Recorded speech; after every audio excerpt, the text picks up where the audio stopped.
ఏమండి దోమలు ఉన్నాయంట, sorry sorry. Odomos Odomos. Thank you all. మీరందరూ చాలా యూనో ట్రబుల్ తీసుకుని ఇంత దూరం రావటం, ఈ టైంకి రావటం, జస్ట్ బికాజ్ మా ఎక్సైట్మెంట్ మీతో పంచుకోవాలని. బికాజ్ మనకి ఒక లాంగ్ జర్నీ చేసినాక ఈరోజు పొద్దున్న షూటింగ్ అయిపోయింది అని అంటే కొంచెం నిజంగా షనీల్ అన్నట్టు ఇప్పుడు రేపు నుంచి ఏం చేయాలి అని అనిపించింది. దెన్ ఓ సినిమా రిలీజ్ చేయాలి కదా.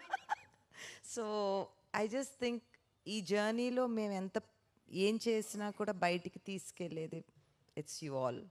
సో మా ఎక్సైట్మెంట్ మీతో పంచుకుందామని it was thought to come invite you and see మేమేమి ఇక్కడ క్రియేట్ చేసాము, ఎలాంటి సినిమా తీయటానికి ప్రయత్నం చేసాము. అండ్ ఇక్కడ ఎవ్రీబడి అంటే నిజంగా జర్నీ ఒక 2.5 years పైన జరిగింది ఈ జర్నీ. అండ్ ధనుష్కి first film as a DOP, షనీల్కి first film as a director, Anurag sir's first film in Telugu, Shesh గారు's first film in a love story, I think, a first film in love story.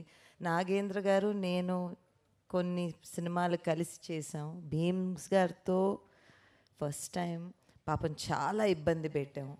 And more than anything ఆయన తెలుసో తెలియకుండా అన్నపూర్ణలోనే ఆయన recording studio పెట్టుకోవటము, మేము దాని పక్కనే ఉంటాం. ఆయనకి చాలా ఇబ్బంది అయింది. నాకెవరో చెప్పారు, మీరు లోపల వస్తున్నప్పుడు మీకు చెప్పొద్దండి, భీమ్స్ గారు వచ్చారు స్టూడియోలో ఉన్నారని చెప్పొద్దు, మీరు వెళ్ళి ఆయన్ని ట్రబుల్ చేస్తారంట అని. సో ట్రబుల్ చేసిన వాళ్ళందరికీ సారీ. అండ్ ఈ సినిమా ఇంత ఈ పాయింట్కి వచ్చినందుకు thank you guys, thank you all. Thank you bros అంటారంట. నేను 2.5 సంవత్సరాలు బ్రో బ్రో బ్రో అని అనుకుంటానే ఉన్నారు. మధ్యలో ఒకసారి ఎవరో వచ్చి నన్ను బ్రో మేడం అని కూడా పిలిచారు. సో బ్రో మేడం అని. So thank you.